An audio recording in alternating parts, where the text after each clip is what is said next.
So, someone has suggested you try going gluten-free. Maybe it was your doctor, your naturopath, or maybe it was your own digestive system completely losing its shit every time you ate pasta and finally decided to listen to it. And at first you think, okay, fine, I'll stop eating bread. Simple, right? But nope, not even a little bit. Because then you find out gluten is apparently hiding in fucking everything now. Soy sauce, soup, gum, salad dressing, seasoning packages, deli meats, sauces, supplements, prescription medications. And then someone tells you it can also be in your lipstick and toothpaste, and you're just sitting there staring into space, wondering when exactly food became this complicated. Seriously, what the fuck is there wheat doing in things that never needed wheat in the first place? And honestly, I do my best to eat mostly gluten-free, not because I have celiac disease, I don't, but because gluten makes me bloat like crazy and I feel like absolute shit when I eat it. Brain fog, puffy face, inflammation, sluggish digestion, exhaustion, the whole experience. And once you stop eating it for a while and then have it again, oh, you notice. And honestly, trying to eat gluten-free on Vancouver Island is very hard. Trying to eat gluten-free and mostly vegetarian while eating out, that becomes a whole other level of frustrating. Yet, there are some dedicated gluten-free places. Some are fantastic, but they can be hard to find. And half the time, the only gluten-free vegetarian option on the menu is fries or a side salad, while everybody else gets to eat great meals, which honestly makes me feel terrible for people with celiac disease because for them, this isn't optional. This isn't a wellness trend. This is a medical necessity. And so the reason so many people struggle with gluten-free living is because nobody gives them the full picture. So let's talk about the full picture. I'm Debbie, a holistic nutritionist with 15 years experience. And over the years, I've worked with people dealing with bloating, inflammation, fatigue, skin issues, digestive problems, brain fog, autoimmune conditions, all kinds of stuff. And a surprising number of them improved once they figured out gluten was a part of the problem. Not always the whole problem, but a part of it. And one of the biggest mistakes people make is thinking, well, I switched to gluten-free bread, so I'm good now, right? Meanwhile, they're still getting hidden gluten constantly without even realizing it. Still using regular soy sauce, still getting cross-contaminated at restaurants, still taking supplements with fillers they never checked. And then they think, well, I guess gluten-free didn't work for me. Meanwhile, their body is still inflamed and irritated. And honestly, I think we also need to acknowledge something uncomfortable. A lot of people are reacting badly to modern food. And no, I'm not saying everybody needs to panic and never eat bread again. That is not what I'm saying at all. But food has changed. The way we grow it has changed. And the way we process it has definitely changed. Everything became ultra processed, shelf stable, mass produced, and full of ingredients nobody could even pronounce anymore. And I think a lot of people genuinely feel better when they cut back heavily on heavily processed wheat products. And I don't think that's a coincidence. And honestly, a lot more people are sensitive to gluten than they realize because people normalize feeling like shit. They normalize bloating after meals, brain fog, exhaustion. They're normalizing joint pain, digestive problems. They normalize inflamed skin. And then they think, well, I guess this is just getting older. Maybe. But also, maybe your body is trying to tell you something. So the food stuff nobody warned you about. Okay, obviously, bread, pasta, baked goods, crackers, regular flour, everybody knows those ones. But then you realize gluten is also hiding in your soy sauce, gravy, soup, salad dressing, imitation crab, beer, chips, candies, processed foods, and random things that honestly have no business containing wheat. And then you discover gluten also has a bunch of other names that most people don't even recognize. Malt, semolina, durum, spelt, farro, barley, rye, brewer's yeast. And unless you already know what those are, you'd never think, oh, cool, hidden gluten. And grocery shopping becomes exhausting at first.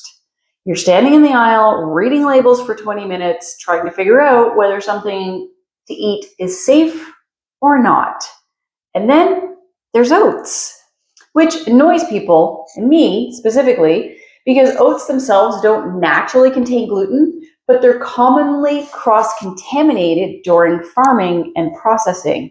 So if you're really sensitive or have celiac disease, regular oats can still be a problem unless they're certified gluten-free.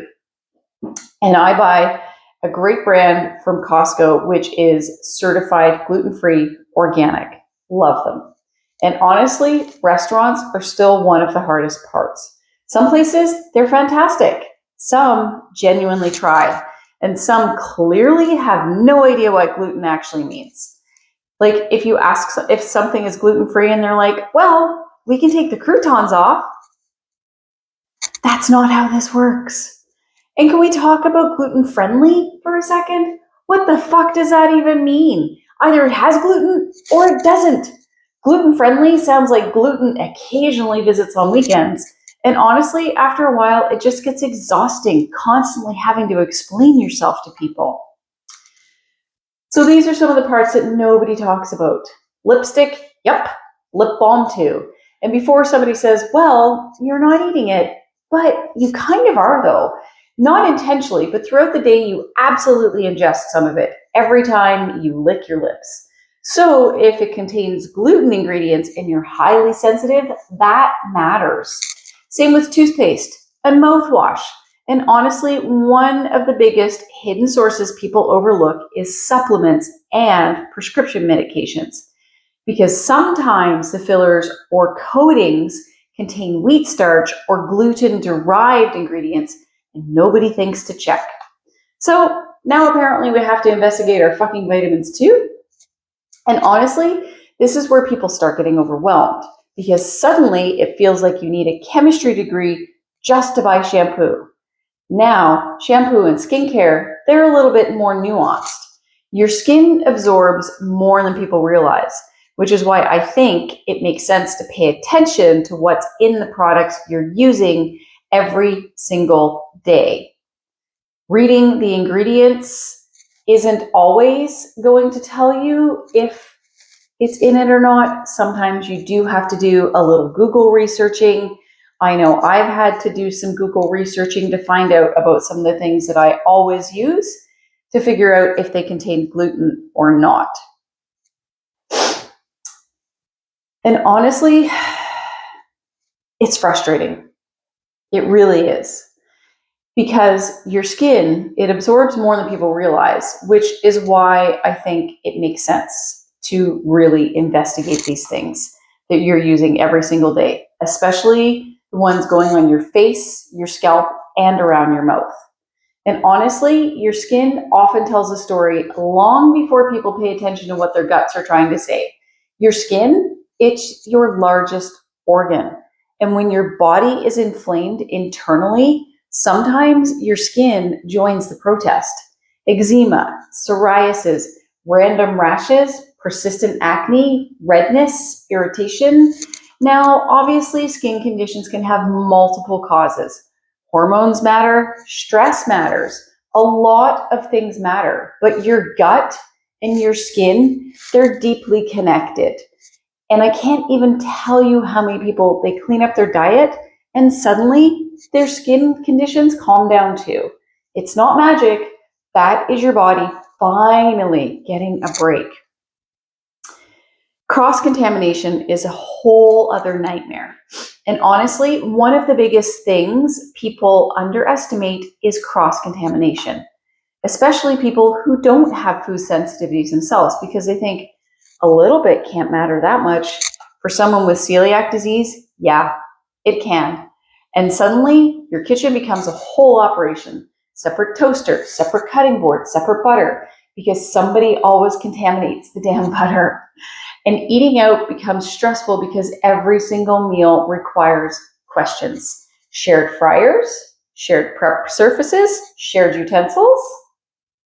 And after a while, it becomes mentally exhausting, always having to explain your food situation everywhere you go, especially because some people still act like gluten-free is people just being dramatic.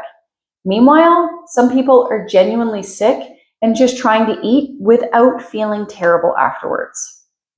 So, what gluten-free actually looks like when it's done well? Here's the good news.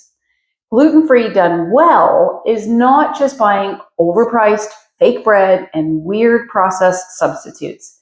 The best gluten-free diets are usually built around real food. Fruits, vegetables, rice, potatoes, eggs, beans, fish, nuts, seeds, quinoa. Foods that are naturally gluten-free without needing a giant marketing campaign. And honestly, once people stop trying to replace every bread product and just start eating more real food, they usually feel significantly better. More energy, less bloating, better digestion, clearer skin, less inflammation. And look, I'm not anti-bread. I'm anti-feeling terrible all the time and pretending that's normal. That is the difference. Going gluten-free is not just putting down the bread basket. It's learning where gluten hides.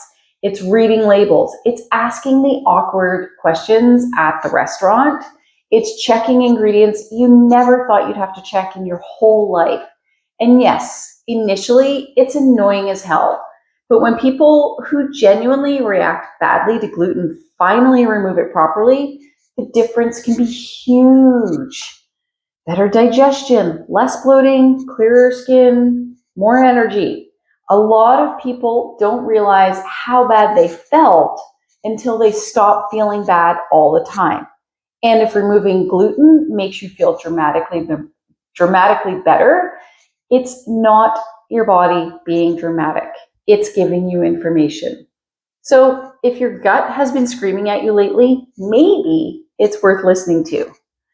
So for more no BS advice, follow along and I'll see you in the next one.